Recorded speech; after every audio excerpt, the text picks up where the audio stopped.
Okay, so welcome to the Quintessential Show. We are here at Wanderers Stadium for the 16th annual Nelson Mandela Lecture. And guess who's going to be here? Barack Obama. It's Barack Obama. Unbelievable. So, yeah, Quintessential ZA is out here, and it is the Quintessential Show. We are building a nation with the next generation. Yes, we are. We've brought the millennials out here today to watch the lecture, see what's happening, why is Barack Obama in South Africa, and really just offer reflections of what the lecture has in store for us. So we are ready for the lecture. But Taylor, why is it important that, Quintessential ZA is out here and the rest of the people we've brought today? Well, I think an important thing is, an important question to ask is, why should millennials still care about South Africans' history? And that reminds me of a famous quote. I actually have no idea who said it. When I was studying history, they said this to me, and I was like, yes. The present is based on the past, which reflects its future. So how do we know where we're going if we don't know where we've been? And I think it's very important for millennials to still get involved with South Africa's history. And I mean, take Mandela's legacy and think, hey, what legacy are we leaving behind? What can we do differently? How can we help this nation? Yeah, so the entire thing is all about Mandela's centenary. He would have been 100 years old this year, and they've brought Barack Obama to deliver his opinion of the Mandela revivalism happening in South Africa as we speak. They really want us to remember Mandela, and to us as millennials, I really think that it's a good lesson to learn. And even the Nelson Mandela Foundation was saying it's also a contested history. A lot of people are contesting this history, so it should be a very, very interesting lecture that we are going to be seeing today here on the Quintessential Show. That we're going to be inviting some of our favorite people to the show. We have Puno Selesho, a very, very famous poet from Pretoria, and we also have Sila, the breakfast DJ from TuksFM, and also part of Quintessential ZA on a podcast. So we're in this new era now with podcasting, and we're in this new era of new digital media, and we're coming out to report on this lecture and see what we can hear that we can take back to the millennials in South Africa, and you can watch this and gain some feedback on it.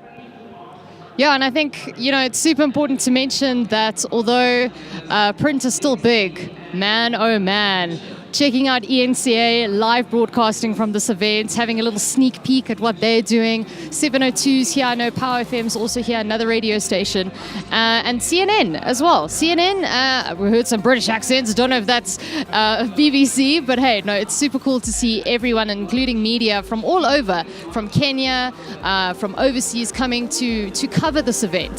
So yeah, it's pretty cool, and it's pretty cool to rub some shoulders as well, us being media. But like we said, the main reason we are here is to hear what Obama has to say and why. Why is Mandela still important? And why should he still be important today? Let's do it.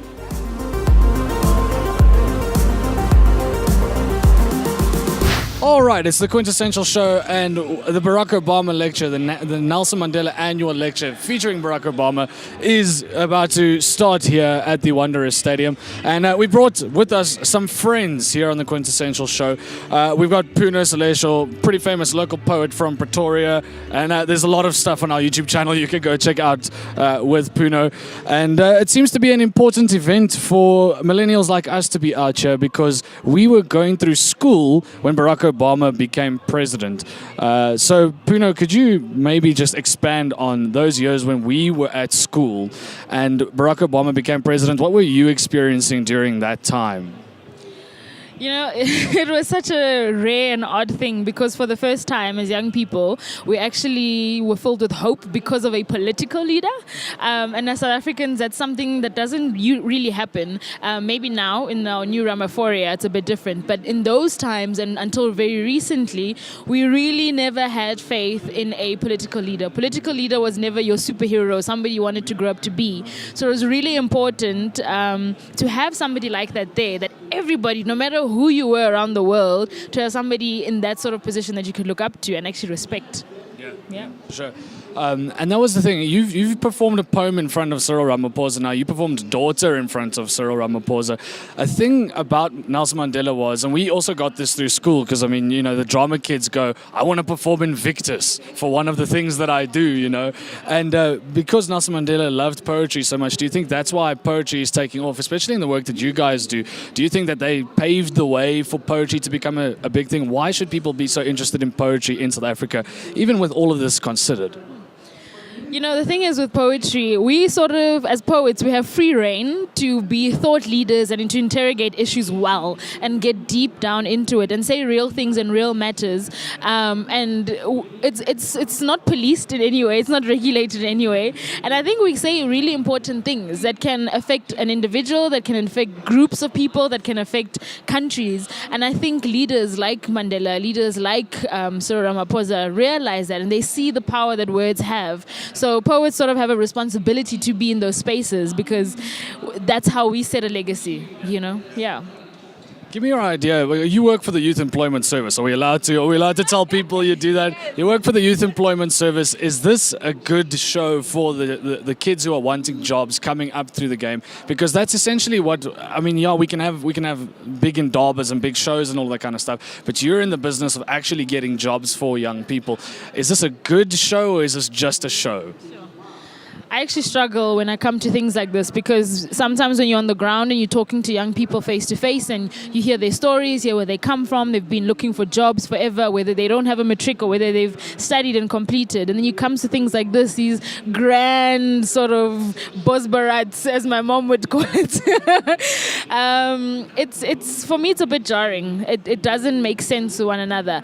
If we can have platforms like this and people on these platforms advocating for youth issues, and that advocacy leading to action, then I'm all for it. But if this is just going to be another conversation with a whole other bunch of people who've made it, who are okay, who have a lot of power and influence, then there's a problem. So I really hope that the people who are gathered here really go out and do some things after this. Yeah.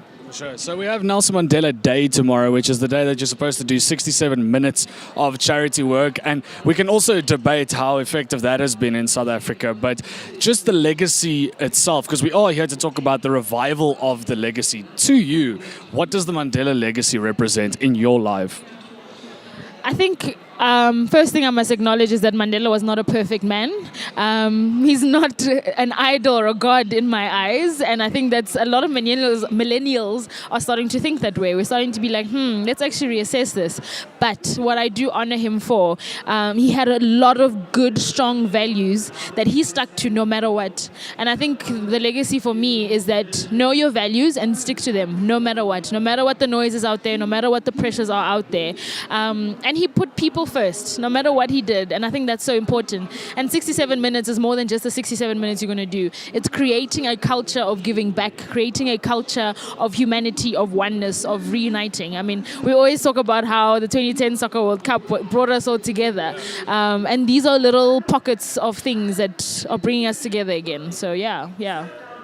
I think it's an interesting event that we are attending, and it is conveniently positioned just before the election year that we have coming up. And I think it'll be interesting to see what occurs after this. I mean, we have the Global Citizen Festival coming up in December.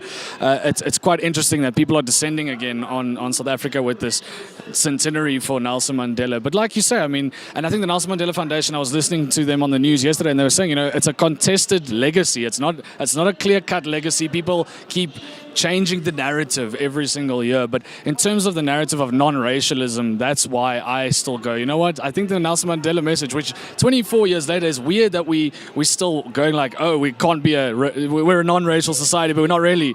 You know, it makes me wonder. I think it's an interesting thing as millennials, and we went through school and saw the after effects of democracy, and now we continue to see it, and it's just been a pleasure to have you here, and we'll see what happens. Listen, that's the Quintessential Show. We're going to be talking to more millennials coming up on the show, but that's Puno Selesho. Go and check her out. Swart Gevaar is a brand new poem. We put it out through Quintessential. Go and check it out. It has everything to do with what we're doing here today as well. All right.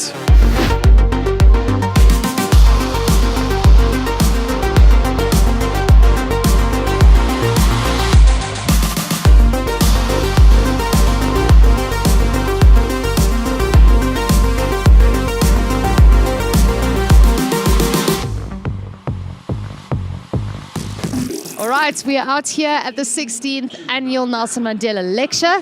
And guess who I found? I found Sila. He is the breakfast DJ currently on TuksFM 107.2. But he is also a host of a very awesome podcast powered by Quintessential ZA called the Millennial Exchange. Sila, how are you doing? And why do you think it's important for millennials to be here today? First of all, thank you very much for having me on your show, Taylor. I'm very cold, but I'm all right. It's winter. Inside of this, I'm wearing like a double layer, so it's fine. As a millennial, it's very, very important for us to be here. The theme of this thing is Be the Legacy. I feel like this is a middle point between the past and the present, where the past leaders, people like Barack Obama, people like Kofi Annan, meet the present, the young generation, and then get to speak to them. And it's sort of like a handing over of the baton. It's an intergenerational sort of speech, place that we've reached. And as millennials, as people who are going to take over from the baby boomers, I think it's extremely important for us to be here. So let's go back to your podcast, right? Millennial Exchange. Yeah. Chat to us a bit more about what it actually is, what issues you might have discussed in the past, and what you're thinking of looking forward. You know, what issues you want to tackle on in the future. Okay, so we as millennials, it's pretty much anyone who's born between the years 1985 and the year 2000. Some may say it's 1990, but I would include the 85s in this one. And millennials currently find themselves in a position where they don't have a true identity. We struggle with identity issues because there's so much that's been projected on us from the past generation that we have to undo and deconstruct what that's done to us and sort of recreate ourselves. So what we've spoken about in the Millennial Exchange is basically like a sit down and chat with millennials. We ask ourselves, who are we? How should we view the community around us? How can we help the community around us? What are some of the things that the past generation did that was wrong that we can change? The Millennial Exchange, it's a beautiful platform. So far, we've covered things like the colored identity. We covered things like Youth Day. And we have an episode coming up covering social media, more specifically Black Twitter, because it's where a lot of millennials are found. So, Millennial Exchange is just basically a place where any millennial can come, chat, share their views, share their opinions, talk about society and culture. And that's pretty much it. But now you're not just a media man, okay? Yeah. You're also an academic.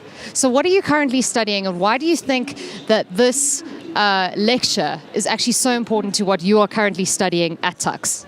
Geez, academic is a strong word, hey?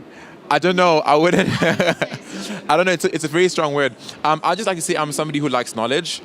Ever since I was young, I've loved facts and for example, a simple fact that I like is that the blue whale has a heart that's the size of a small VW Beetle. I love facts like that, like random things roll around in my head. When I finished off with my honors degree, I did my honors in French. I wanted something more. I wanted something deeper. So I found a master's degree at University of Pretoria. It's called African European Cultural Relations, and that's what I'm studying now. Pretty much how Africa and Europe culturally interact. How, for example, British colonies, what they're doing now, former French colonies, former Belgian colonies, touches a little bit on history, a little bit on economy, a little bit on politics. And that's pretty much where I am right now. I'm in my first year.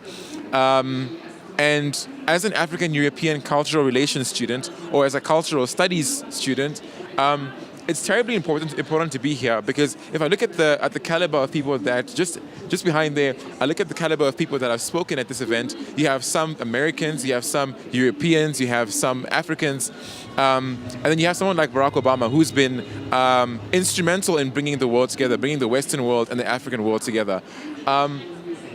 Politically, it's good to be here. Culturally, it's good to be here. Economically, it's good to be here. I mean, if someone can afford to come here, then for them, it's good for them to come here. But as a cultural studies student here, and culture being the thing that links everyone together, it's what links me and you together. It's what links a Chinese man and an American man together if they have the same culture. It's what is the base of our identity. You have identity, and then around that you have culture and you have society and all these things. So culture is a very important anchor in a human being, any human being. So I've just come here to basically apply what I've learned in my master's classes, and to do some Millennial Exchange recordings as well. Thanks so much, Sila, and we are really looking forward to this whole event. I can't wait to hear what you think about the event afterwards and what takeaways we really can get from this.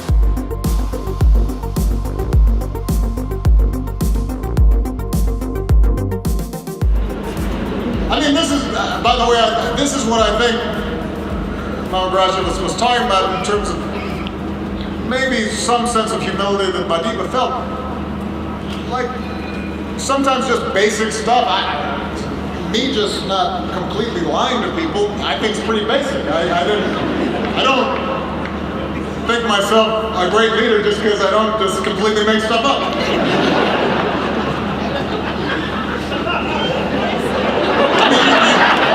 You'd think that was kind of just a baseline. Anyway, we see it in the promotion of anti-intellectualism and the rejection of science from leaders who find critical thinking and analysis of data somehow politically inconvenient. And as with the denial of rights, the denial of facts runs counter to democracy. It could be its undoing, which is why we have to zealously protect independent media. And we have to guard against the tendency for social media to become purely a platform for spectacle and outrage and disinformation. And we have to insist that our schools teach critical thinking to our young people.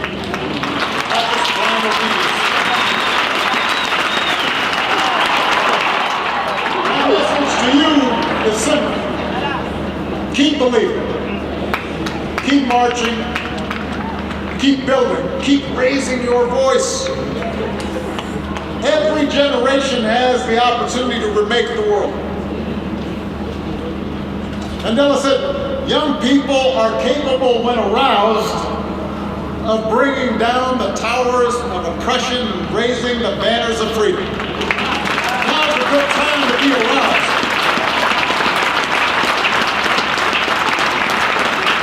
Now's a good time to be fired up.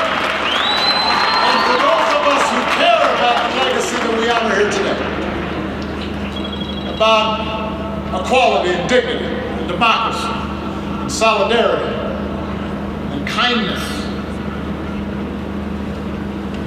those of us who remain young at heart, if not in body, we have an obligation to help our youth succeed. Some of you know here in South Africa, my foundation's been convening over the last few days 200 young people from across this continent who are doing the hard work of making change in their communities, who reflect Madiba's values, who are poised to lead the way. People like Abbas Mupindi, a journalist from Uganda who founded the Media Challenge Initiative to help other young people get the training they need to tell the stories that the world needs to know. People like Karen Mokoli, who's an entrepreneur from Kenya and founded the Emerging Leaders Foundation to get young people involved in the work of fighting poverty and promoting human dignity. People like Enoch Lulanga, who directs the African Children's Mission, which helps children in Uganda and Kenya get the education that they need, and then in his spare time, Enoch advocates for the rights of children and founded an organization called Lead Minds Africa, which does exactly what it says. You meet these people, you talk to them, they will give you hope. They are taking the baton. They know they can't just rest on the accomplishments of the past, even the accomplishments of those as momentous as Nelson Mandela's. They stand on the shoulders of those who came before, including that young black boy born 100 years ago. But they know that it is now their turn to do the work. Madiba reminds us that no one is born hating another person because of the color of his skin or his background or his religion. People must learn to hate. And if they can learn to hate, they can be taught to love.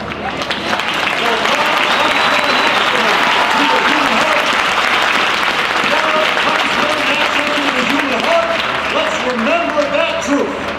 Let's see it as our North Star. Let's be joyful in our struggle to make that truth manifest here on earth, so that 100 years from now, future generations will look back and say, they kept the march going. That's why we live under new banners of freedom. Thank you very much, South Africa. All right, well, that is a wrap for today here on the Quintessential Show. We have just come out of the Barack Obama lecture, the Nelson Mandela annual lecture, and we thought we would provide some feedback on the lecture. I'm going to start with Puno. Puno, it was like sitting in one of our old matric history classes. He kind of went over every single thing that you would get in a modern day history textbook, and then gave kind of the liberal standpoint of these values are still important in the world, even though there's a lot of tyranny out in the world. Talk to us about what you got out of that lecture. Sure. Man, my mind is blown at the moment. Just because he really challenged each and every type of human being that was seated there, but also he inspired them. He made being a good person not just like something for do-gooders, but like a necessary thing for humanity. He made values like giving, common humanity, all of those things like necessary. And obviously because I love words, and the way he just brought everything together as in a story form, in the history form, promoting innovation, all of those things, and he just said it so well. So it really was awesome.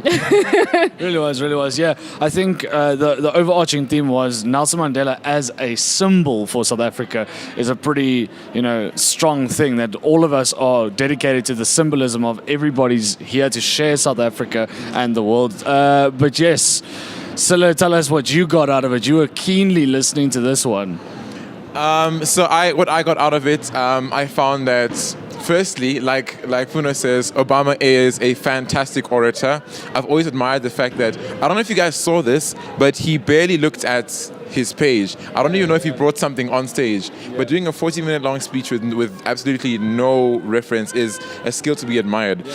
Secondly, he really challenged politicians, and that's what I think needs to happen in Africa. We need to get a lot of politicians who are challenged and kept on their toes, not just the opposition, but world leaders as well who are kept on their toes. So for me, Obama really did, like Puno says, he pulled out all the stops. He seemed a bit more at ease. He seemed a bit more free now that he's not president of the US. But I really liked the angle that he came at.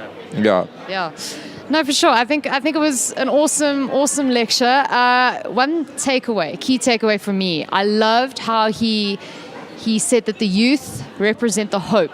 Yeah. And he said that if you care about social justice today, you need to be responsible to do something today. And I felt that he was directly addressing the whole of South Africa and the youth as well. And specifically the youth. There was a part where he actually said, for those of you who are young at heart, you need to support them. Yeah. For the older generations, you need to support them. So that to me was like, yes, I mean, we're all millennials here. So it was such an awesome takeaway for me. That, and he's really funny.